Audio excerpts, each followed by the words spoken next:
तो चलिए पहले हम द्वारिका प्रसाद माहेश्वरी द्वारा रचित इस कविता का उद्देश्य जान लेते हैं।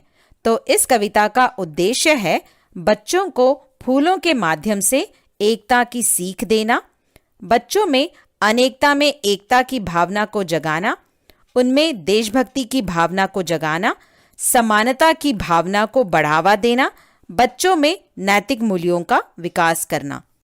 कविता का मूल भाव। इस कविता में फूल के माध्यम से एकता की भावना के महत्व के बारे में बताया गया है।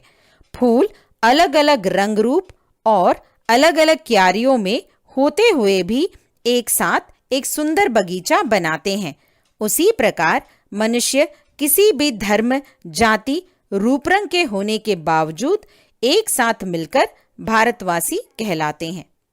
तो चलिए कविता के पहले पद्यांश का भावार्थ हम जान लेते हैं। हम सब सुमन एक उपवन के, एक हमारी धरती सबकी, जिसकी मिट्टी में जन्मे हम, मिली एक ही धूप हमें है, सींचे गए एक जल से हम, पले हुए हैं झूल झूल कर, पलनों में हम एक पवन के, हम सब सुमन एक उपवन के।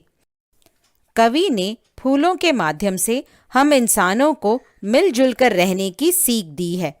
तो कवि कहते हैं कि हम सब एक ही उपवन के फूल हैं तथा हमारी धरती भी एक ही है जिसमें हमारा जन्म हुआ है। हम सभी को सूरज एक समान रोशनी और धूप प्रदान करता है।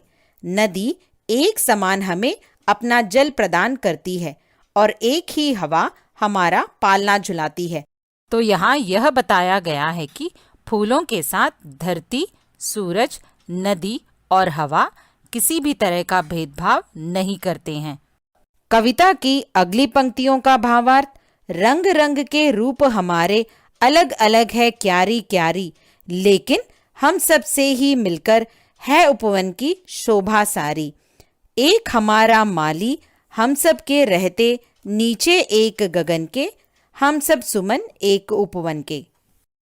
तो इन पंक्तियों का यह अर्थ है कि फूल कई रंगों के होते हैं और अलग अलग क्यारियों में खिलते हैं, लेकिन जब ये एक साथ मिलते हैं तो मिलकर उपवन की शोभा बढ़ाते हैं।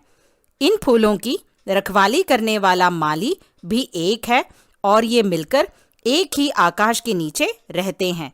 ठीक उसी प्रकार इस भारत भूमि में अलग अलग प्रदेशों में अनेक धर्म, जाति, भाषा और रंग रूप के लोग एक साथ मिलकर रहते हैं।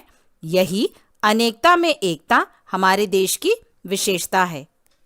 सूरज एक हमारा, जिसकी किरणें उर की कली खिलाती, एक हमारा चांद चांदनी, जिसकी हम सबको नहलाती, मिले एक से स्वर हमको हैं, भ्रमरों के मीठे गुंजन के, हम सब सुमन एक उपवन के। तो इन पंक्तियों का यह अर्थ है कि सूरज सबको समान रूप से अपनी रोशनी प्रदान करता है।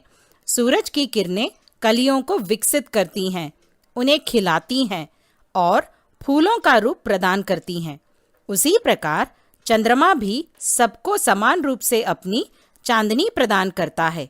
भौरों के मीठे स्वर भी समान रूप से सबको सुनने को मिलते हैं।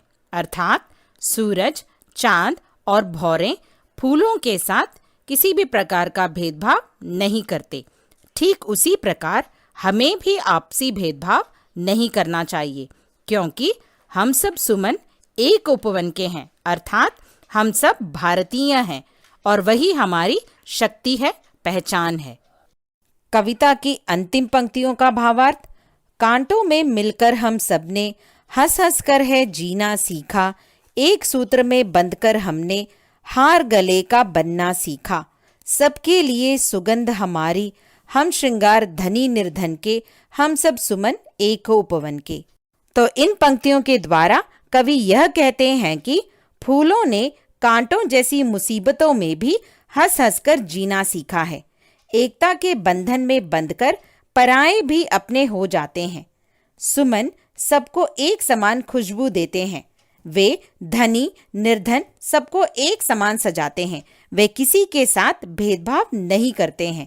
तो अंत में कवि यह कहते हैं कि हम सब एक ही उपवन के फूल हैं, अर्थात हम सभी भारत माँ की संतान हैं।